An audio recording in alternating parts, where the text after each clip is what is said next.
we're going to be hopping to our next topic here. What do you have for us, Dom? We are going to talk about arcades. Statement. Okay. So I guess first of all, we'll just, round table your experience in arcades. And then go around again. Is that ever going to be a widely popular thing ever again in our lifetimes or the next? Me personally, I never got really super into arcades ever. I mean, aside from, friends' birthday parties and stuff like that. Or, going to Kokomo's type places and just putting a couple quarters into Rampage or NFL Blitz. And that kind of stuff. I didn't ever really put any serious time into any arcades. I think it was probably like just a generation or a half a generation before me that it was bigger. Because, I play games at home. Like, why wouldn't you, right? So that's also why I wanted to bring this up, though, because I'm curious what experience you guys have comparatively. Because what am I missing, or what do you guys think? Arcades. So I guess I'll go first. I have a little bit of experience. We're obviously on the younger side, so it's not like we grew up being able to go to all these arcades and having a great time. The small town I grew up in, it had one arcade machine. It was at the Dairy Queen, and it was an OG Super Mario game. So it was you going up the ladders, killing Donkey Kong, obviously. And it was my earliest, kind of experience with an arcade cabinet, and I loved it. I really understood early on the point of them. It wasn't to beat the game, it was to give it all your money. So I kind of got turned off, honestly. Yeah, exactly. I had a couple of other experiences growing up with arcade cabinets, Time Splitters, obviously, those on-rail shooters. I don't remember a lot of their names, but there was a lot of tacky ones. Time Crisis. Time Crisis, House sorry, of the not Dead. Time Splitters. What else? Yeah, Cruising USA and a lot of the racing game cabinets as well. Yeah. I'm not. There was a Star Wars game that was superb. I beat that game at Chuck E. Cheese. Great story. Sorry to interrupt, Jared, but I have a great story at Chuck E. Cheese. I started playing that Star Wars game, got through all of my coins, and got through most of the game itself. And this kid had come up and started watching me, and he was so into it that when I would die, since I had lost all my coins, he just started giving me his, and eventually I beat the game. And he was so excited about seeing the game to completion that he was just cool with giving me all his coins. That's awesome. That's really cool. Yeah. Yeah. So I have experience here and there. The thing is that we're at the age where we don't have the nostalgia for arcade cabinets as much as a lot of other people do. I do have a personal dream though to make my own custom arcade cabinets for games I love. I'm huge into 2D platformers.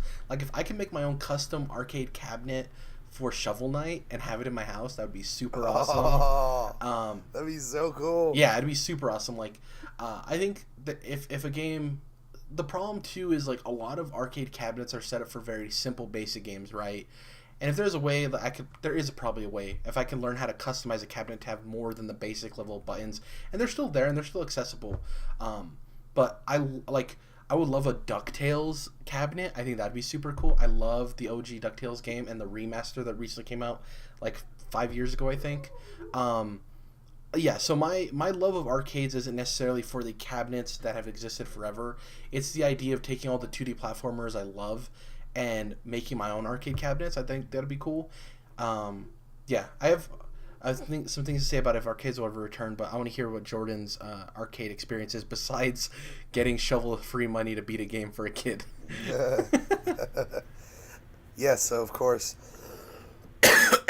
excuse me, growing up going to Chuck E. Cheese and the local movie theater up until just now when they renovated had an arcade that I loved playing and, waiting for movies. And, what was it? What's that pizza chain that has the pizza buffet? CC's. CC's Pizza.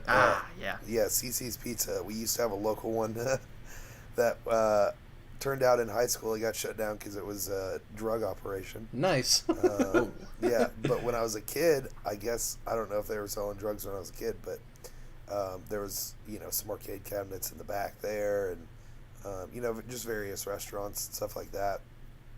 And so, yeah, I just remember growing up as a kid loving anytime I saw a cabinet, loving it. I remember when I was very, very young, the first time I ever saw an arcade cabinet, I was with my dad and my brother on this camping trip, and we walked up to the the visitor center or whatever where the park rangers were, and in their office we looked through the window and you could see an original Mrs. Pac-Man machine, and my dad kind of described to me what it was and how it worked, and I was just so intrigued and thought it was so cool. So mostly my memories are just growing up as a kid and throwing some coins in at a restaurant or whatever, but nonetheless, I love arcade cabinets. I think they're cool. It is kind of sad that they've gone away, but it makes sense.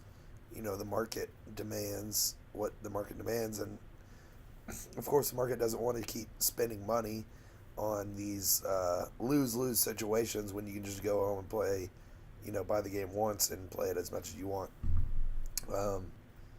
When we were talking about this topic before the show, I mentioned that we should do it because, like I said, I just finished reading that cyberpunk novel Neuromancer, and it's set in about the year 2035, so it's still even farther into the future, and they've got all this technology, biotic implants and stuff like that, but yet there's still arcades all over the place, and that's a really big part of the story, and it brings character into the future that is built in that book. So I thought that was really interesting that the book was written in the 80s, and that is kind of an 80s outlook on the future of, we're going to have all this technology, but, arcades are still going to be a thing. But then I got to thinking about it, and it actually kind of makes sense because I've started realizing, VR is so expensive. Yep. VR is so expensive, but then if you think about it, it'd be a lot cheaper if you were just paying for the time that you wanted to use it at a local spot.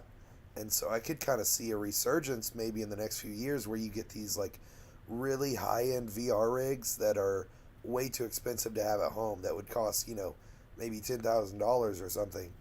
But then, if you have people just paying for it bit by bit at the arcade, then it would work out, and it would be something that really you can't get at home, so you're willing to go and play it in public or whatever. So you're talking about I could actually kind of see like a resurgence. You're talking about a V arcade. As far as like the future of arcades, I think as they were is obviously dead and gone and will never come back, and it's super harsh and like straight to the point. But Jeez. People have nostalgia for things. I've always thought about doing a Dave and Buster's, but for nostalgia, and calling it like Nostalgia Factory. And essentially it's a place where you can sit down and order food, but everything else there isn't necessarily like skee ball and stuff, but it's like arcade cabinets or a setup to play like NES games or SNES games or just different, like, the Nostalgia Factory. You go and it's just all about nostalgia, right? And I think that'd be really interesting. It's just, the interesting thing is that, the older generation are the ones who are super nostalgic for arcade cabinets. Usually the older a group of people or a demographic you're trying to target are, the more expendable income they have. So it's really interesting that somebody hasn't full and away tried something on a more widespread scale. There's a lot of pop-up shops and like local places that try to do the nostalgia area, right? Like, come to our place, it's all about nostalgia. But it's weird that a company hasn't tried the wide mass appeal, like a Dave & Buster's, because there's so much expendable income there just waiting to be taken from these people that want to play arcade cabinets again. And it's a weird way to look at it, like a business way of like, yeah, let them take your money. But it just, from that perspective, it's weird that hasn't been done. Because to me, it's such a, people would go into a place to play a bunch of arcade cabinets. But then you think about it, would they really? Because if they did, then the original ones wouldn't have died in the first place.